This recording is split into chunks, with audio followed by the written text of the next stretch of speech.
Welcome to Weekend Prime. I am Ashley Mazuri. Our sign language interpreter is Marisha Witi. Now, tonight, the government is on the spot again over the Abimbo gold mine accident in Bondo, Siaya County, where one person has been trapped for 10 days now. The search for the remaining miner is hanging in the balance as rescuers who have been conducting the operation halted the exercise over fear that the walls of the mine may collapse once again. Family of the remaining miner, identified as Tom Okwach, has now launched a special appeal to the government to intervene. Daniel Kariuki begins with this worrying report. At the Abimbo gold mine, residents are devastated over news that one miner is still trapped deep beneath this gold mine. The family to the remaining miner most affected. It is 10 days since the tragic gold mine accident happened, and the family of Tom Okwach is yet to get help. Never mind, other miners have already been rescued. Last 14 days, actually it is not an easy time. The family has been suffering, moving up and about in search for the boy's rescue. He was very deep. He was very deep, more than the others who has been outside.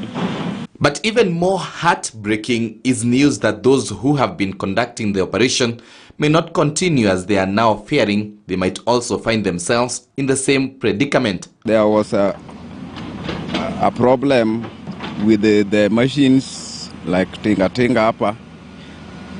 Mchana walikuwa wanajaribu kufanya, lakini ikifika usiku au operators wametoka ati hakuna fuel.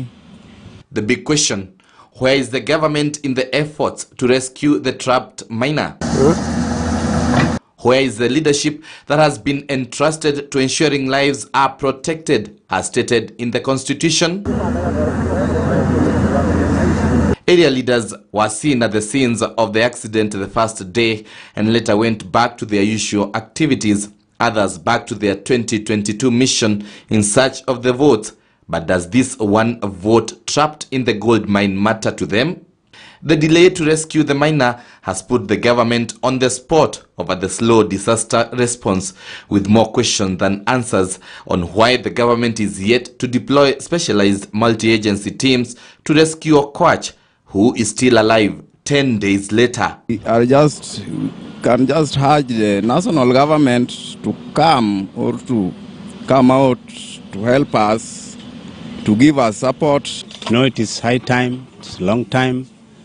We believe he's not actually feeling well wherever he is. Our efforts to reach the Disaster Management Authority to understand the lack of deployment did not bear fruits, as our calls went unanswered. Is it normal government response in perceived selective handling matters at their convenience? Take the recent case in Mombasa County, where a mother and the child drowned at the Likoni ferry tragedy, as celebrations were set to be held in Mombasa, and the government rushed to deploy special teams. As Kenya celebrates Jamhuri Day Sunday at Uhuru Gardens here in Nairobi, eyes are keen on efforts they will deploy and if they will proceed with the event and head back to their lives as the miner continue waiting for rescue. Daniel Kariuki, KTN News. We do hope he will be rescued. Now I want us to come back to Nairobi, where preparations for Sunday's Jamhuri Day celebrations at Uhuru Gardens in Nairobi are complete after weeks of renovations, thorough rehearsals and military training drills. However, Kenyans will have to wait longer for the unveiling of the iconic Mashujaa Museum, which is being built within the same grounds. Interior Principal Secretary Karanja